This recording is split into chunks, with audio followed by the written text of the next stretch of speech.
도널드 트럼프 미국 대통령 당선인이 캐나다까지 성조기를 뒤덮은 북아메리카 대륙 지도를 소셜미디어에 올리며 캐나다 조롱을 이어가고 있습니다. 어제 열린 기자회견에서 트럼프 당선인이 캐나다의 미국 편입을 재차 언급하며 무례한 발언을 이어가자 국내 정치권이 강하게 반발하고 나섰습니다. 사임을 앞둔 저스틴 트루도 연방 총리는 캐나다가 미국의 일부가 될 가능성은 눈꼽만큼도 없다고 강조했고, 멜라니 졸리 연방 외무장관도 우리는 미국 위협에 맞서 절대 물러서지 않을 것이라고 비판했습니다. 연방 보수당 대표 역시 우리는 위대한 독립국가라며 절대로 쉬운 한 번째 주가 되지 않을 것이라고 전했고, 연방 신민당 대표도 미국 편입을 원하는 캐나다인은 없다며 헛소리 그만하라고 지적했습니다. 이와 관련한 최근 여론조사에서 캐나다인의 13%만이 트럼프 당선인안에 찬성했고 82%는 반대했습니다. 그럼에도 어제 트럼프 당선인은 캐나다를 미국의 51번째 주로 만들기 위해 경제적 압박을 가할 것이라고도 강조했습니다. 다만 캐나다를 굴복시키기 위해 군사력을 사용하진 않을 것이라고 덧붙였습니다. 이와 관련해 취임을 앞둔 트럼프 당선인이 불확실성에 빠진 캐나다를 정조준하고 있다는 분석에서 이런 일이 일어날 가능성은 거의 없을 것이란 전문가 의견까지 나오고 있습니다. 한편 트럼프 당선인이 국경 문제를 들어 관세 협박을 이어가자 온타리오주 정부는 국경에서의 범죄 활동을 근절하기 위해 새로운 보안 조치를 시작했습니다. 이른바 억제 작전으로 불법 입국과 총기 및 마약 운송 등 국경의 불법 활동을 단속하고 보안을 강화하는 조치입니다. 이를 위해 지난달부터 항공기와 헬기, 드론, 보트, 산악 및 순찰 차량 등과 인력을 동원해 국경 단속을 강화했다는 정부는 이어 연방정부에 더 많은 지원을 촉구했습니다. 또 트럼프 당선인 위협에 각주 수상들이 협력해 대처해야 한다고 강조한 가운데 어제 브리티시 콜롬비아주의 데이빗 애비 수상은 캐나다의 주 수상들이 조만간 워싱턴 DC를 방문해 관세 부과 가능성에 반대하는 로비 활동을 벌일 계획이라고 밝혔습니다.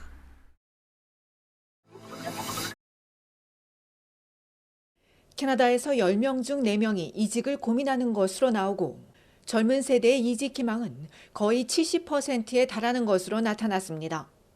이에 올해 신규 채용 수요가 많은 일자리들을 알아봤습니다. 전국적으로 의료와 사회지원 분야에 많은 근로자가 필요합니다. 정부 추정에 따르면 향후 6년 동안 의사 7만 8천여 명과 간호사 11만 7,600여 명이 부족할 것으로 예상됩니다. 실제로 2024년 2분기 건강 관련 분야 공백은 9만여 개에 육박해 2010년 2만 3천여 개에서 큰 폭으로 늘어났습니다. 이처럼 의사와 간호사, 카운슬러 이외에도 교사와 학교 관리자, 유아 교육자의 취업 전망이 밝으며 커뮤니티 하우징 관련 부문에서도 채용이 늘고 있습니다. 또한 법률과 회계, 연구 분야 등 전문직은 물론 호텔, 요리사, 웨이터 등 숙박, 식음료 분야와 계산원, 주유소, 매장 관리자 등 소매업, 트럭 운전 분야에서도 많은 인력을 찾을 것으로 전망됩니다. 교육과 법률, 정부 서비스 분야 공석은 2015년 2만여 개에서 5만 5천여 개로 증가했습니다. 구인 분야는 지역에 따라 차이를 보이기도 합니다. 예를 들어 일부 지역에선 회계사와 건설, 유지관리 근로자 취업 전망이 밝은 반면 해양 지역에선 치과 의사와 농업 근로자를 더 많이 요구하기도 합니다. 여기까지가 캐나다에서 수요가 많은 일자리인데 다만 이런 취업 전망을 복잡하게 만드는 요인으로 인공지능 발달이 꼽히고 있습니다. AI로 인해 축소되고 멸종되는 일자리들이 있기 때문입니다. 전기 엔지니어와 교사, 경제학자, 컴퓨터 프로그래머, 의사 등도 예외는 아닙니다.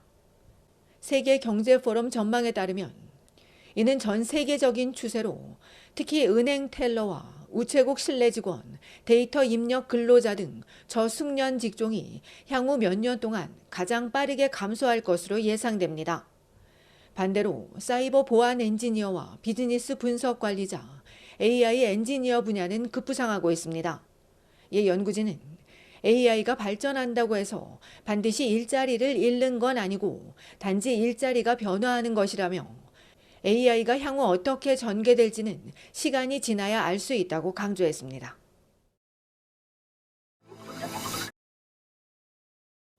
신규 이민자들은 연방정부가 적절한 계획 없이 너무 많은 사람들을 유입하고 있다고 지적했습니다. CBC와 조사기관이 지난해 11월 2014년에서 2024년 사이 캐나다에 이민 온 전국의 1,507명을 대상으로 조사했습니다. 그 결과 신규 이민자의 80%가 주택이나 인프라, 충분한 취업 기회도 마련되지 않았는데 너무 많은 이민자와 유학생들을 받아들였다고 답했습니다. 이 비율은 백인계 이민자보다 비백인계에서 10%포인트 더 높게 나왔습니다. 신규 이민자의 실업률도 전국 평균의 2배에 달했습니다. 해외 근무 경험을 캐나다에 접목할 수 없다는 게 주 요인입니다. 이전 근무 경험은 물론 학위나 자격증도 인정되지 않으면서 신규 이민자의 절반에 가까운 44%가 구직 활동 중이거나 자신의 분야가 아닌 곳에서 일하고 있습니다. 이에 전문 노동력을 잃고 있다는 우려와 함께 훈련과 재교육도 턱없이 부족하다는 지적입니다. 최근 5년 새 신규 이민자 4명 중 1명의 가계소득은 $30,000 미만이고 임시 거주자와 30세 미만 이민자들도 마찬가지였습니다. 또 5명 중 3명은 인종차별을 경험했습니다. 9명 중 1명이 구직할 때 인종차별을 겪었다고 답했는데 특히 중동과 아프리카, 남아시아, 남미 출신에게 더 두드러졌습니다. 이런 문제들로 인해 신규 이민자 5명 중 2명이 캐나다를 떠나는 것을 고민하고 있습니다. 신규 이민자의 42%는 선택권이 주어진다면 캐나다를 떠나 다른 나라로 이주할 수 있다고 답했습니다.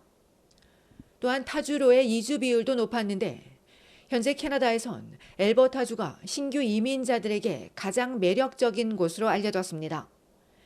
이 밖에도 이번 조사에서 응답자 79%는 캐나다 삶의 질에 만족한다고 답했고 약 4분의 3은 교육 접근성과 일과 삶의 균형에 만족해했습니다. 그러나 반대로 3명 중 2명은 높은 생활비가 너무 불만족이라고 응답했고 절반은 의료 시스템도 만족스럽지 않다고 지적했습니다.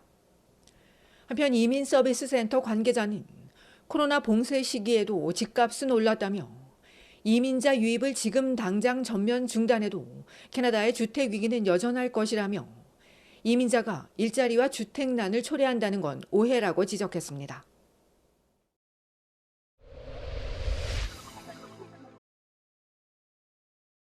연방식품안전청 CFIA가 프레지던트 초이스 브랜드 소금에 플라스틱이 들어있을 가능성이 있다며 리콜했습니다. 리콜 제품은 로블로스사 상표인 프레지던트 초이스의 메디테라니안 시솔트 360g들이와 프레지던트 초이스 히말라야 핑크락 솔트 390g들이로 캐나다 전국에서 팔렸으며 2026년 1월 17일까지 모든 유통기한이 포함됩니다. 당국은 해당 제품을 구매한 소비자는 즉시 사용을 중단하고 구매처에 반품할 것을 당부했습니다.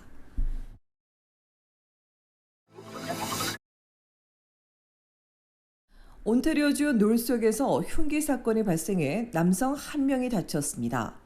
어젯밤 8시 놀속 스테이스 애비뉴 이스트와 영 스트리트 근처에서 50대 남성이 흉기에 찔려 중상을 입고 병원으로 이송됐으며 오늘 아침까지 구체적인 피해자 상태는 알려지지 않았습니다. 또 용의자 인상착의도 오전까지 공개되지 않은 가운데 경찰은 범행 후 스틸스 애비뉴 남쪽 모어파크 애비뉴 서부 방면 부근에서 마지막으로 목격됐다는 가해자를 뒤쫓는 한편 정확한 사건 경위 등을 조사하고 있습니다.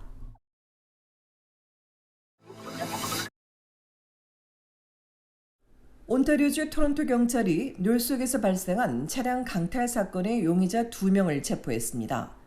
경찰에 따르면 검정색 GMC 견인차에 타고 있던 용의자들은 월요일 새벽 2시 영스트리트과 셰퍼드 애비뉴 이스트에서 피해자와 친구 셋이 탄 차량을 무섭게 바짝 뒤쫓으며 손을 흔들었고 이에 당황한 피해자가 도망치려다 여러 차례 연속에 부딪히며 멈춰섰습니다. 그러자 견인차에서 내린 용의자 중 한 명이 피해 차량에 탄 4세게 하차를 명령하곤 차를 빼앗아 견인차와 함께 도주했는데 이후 신고를 받은 경찰이 신속히 출동해 견인차와 용의 차량을 찾아내 포위한 뒤 용의자 2명을 체포할 수 있었습니다. 경찰은 소니에 거주하는 30세 남성과 리치먼드 일에 사는 27세 남성을 강도와 자동차 절도 혐의로 입건했습니다.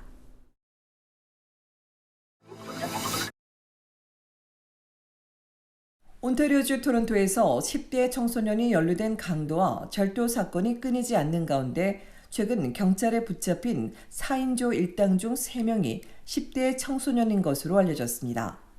4인조 일당은 강도와 변장, $5,000 이상 작물 소지 혐의로 입건됐으며 이들 4명 가운데 2명이 14세, 1명은 15세 소년이고 나머지 1명만이 20세 성인 남성이었습니다.